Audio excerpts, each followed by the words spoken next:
federal and state and local officials saying help is on the way. Well, the folks here in Bell Harbor say, show me. There's a lot of anger. There's a lot of frustration here. People in this part of Queens are demanding more help from authorities and taking matters into their own hands. I contacted FEMA. It takes so long. We have no place to go. We are hurting down here and we need help immediately. You need to come here and help us. We need assistance, please.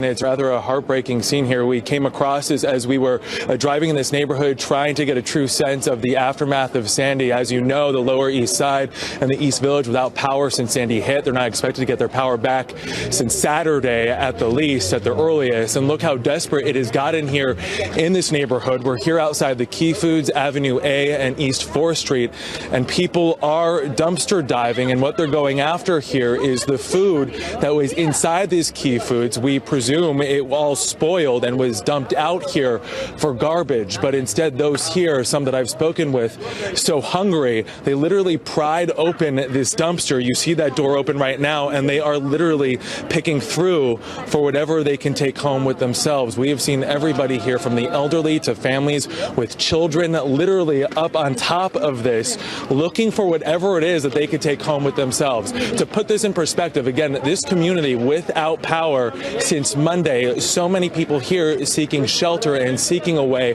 to feed themselves, water. They're looking for any kind of food and water possible, and this is the extent that they're willing to go to, the extremes that they're willing to go to.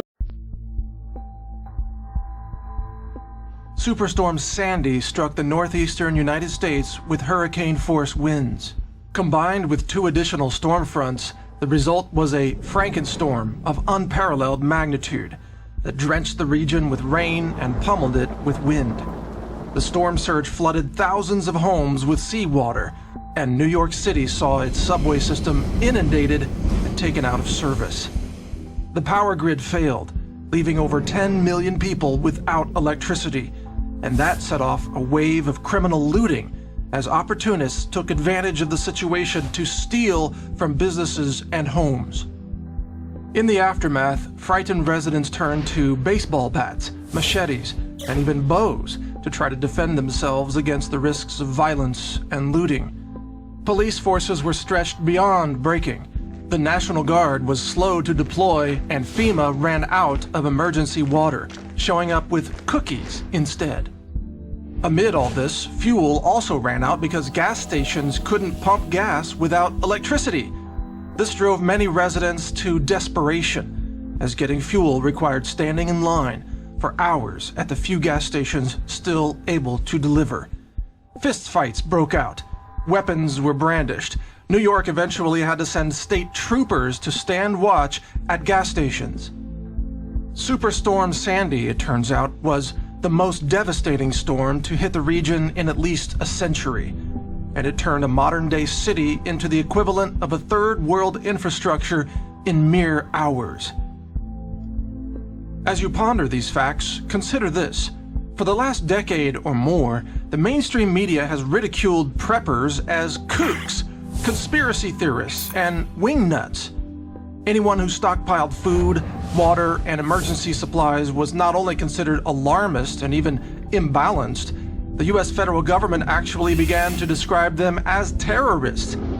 Police and National Guard troops were literally taught that anyone engaged in prepping was automatically a threat to public safety and should be treated as a danger. The term stockpiling was used in a derogatory manner. News reports were awash with arrests of people who had stockpiled food, ammunition, or other supplies, as if to imply that storing extra supplies was inherently bad or dangerous. Sure, the government itself had stockpiled masses of weapons, medical supplies, and doomsday gear. But when the citizens stockpiled, they were called paranoid kooks. There's no risk of the power grid failing, we were told. And even if it does, FEMA will save us all. Superstorm Sandy has now shattered that grand delusion. What emerged from Sandy shocked the psyche of the American people. Here are 10 mind-blowing realizations from the aftermath. Number 1, FEMA won't have enough supplies to save you. It ran out of bottled water just days after the storm, and it failed to show up at all in many hard-hit areas. Number 2, the police can't save you from anything. In the first 48 hours after the storm, police were nowhere to be seen. Spread too thin by budget cuts, peace officers simply don't exist in sufficient numbers to help in any large-scale crisis. Number 3, the power grid is fragile and can fail at any time. Number 4, when the power grid fails, fuel supplies stop flowing. Number 5, looters will take advantage of any crisis to steal from businesses and private homes. Number 6, grocery stores will be wiped out either before or immediately after any sufficiently large crisis, meaning there won't be food available for days or weeks. Number 7, the majority of people fail to prepare and therefore panic out of desperation. Number 8, in many cities and states, firearms are illegal for residents to own, placing those people in a position where they are unable to defend themselves against violence and looting. Number 9, political leaders will exploit disaster victims for a boost in the polls, then abandon them when real help is needed. Number 10, high-density population areas are death traps in any crisis, but especially if the power grid goes down. Importantly, people who prepared in advance of the storm did not suffer. They had food, they had fuel, they had stored water and water filters. They had emergency medicine and the capability of self-defense. So instead of becoming a desperate victim of the storm and adding to the rescue burden, they were able to sit at home, ride out the storm, and live on supplies they had stockpiled ahead of time, even while being called kooks by the liberal media, which has an irrational hate bias against individual preparedness. These people, the preppers, are the kind of people we should want to see in society. They help reduce the desperation in any crisis. They reduce the burden on FEMA and government supplies. They often help keep the peace and even help their neighbors out with food and water. Preppers, also sometimes called survivalists, are upstanding, solution-oriented citizens who have been viciously maligned by the media and the federal government. And yet these are the very people who are the strongest, most adaptable pillars of any community's defense against disaster. Preppers are the new prophets, it seems. They knew disaster was coming sooner or later, and they intelligently prepared in advance to save lives and keep their local communities strong. The liberal media and the U.S. government owe preppers a massive apology in the wake of Superstorm Sandy. Far from being conspiracy theorists and kooks, preppers are in fact the most intelligent, well-informed, and forward-thinking individuals in every community. They are the ones who had the foresight to plan ahead when the federal government didn't.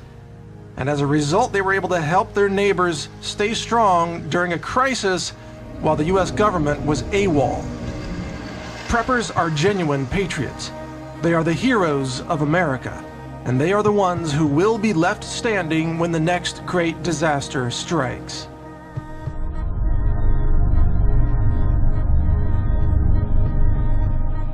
Superstorm Sandy was a small taste of what's yet to come for disasters in America. 4 nationwide disasters now potentially threaten our country. Number 1, a global debt collapse followed by nationwide riots and social unrest. Number 2, a national power grid failure caused by a solar flare or high-altitude EMP attack. Number 3, thermonuclear war with a nation like China or Russia. And number 4, a full-blown nuclear meltdown or even the collapse and explosion of the remaining Fukushima fuel pools. In each of these scenarios, America would see unprecedented chaos and fatalities. Preppers and survivalists are most likely to survive, while the mainstream zombie population that fails to prepare is likely to die. They say no nation is more than 3 meals away from a revolution, and there's an element of truth to that. Take away the power grid, the fuel infrastructure, food supplies, water supplies, and peace officer protection, and America reverts to the 1800s.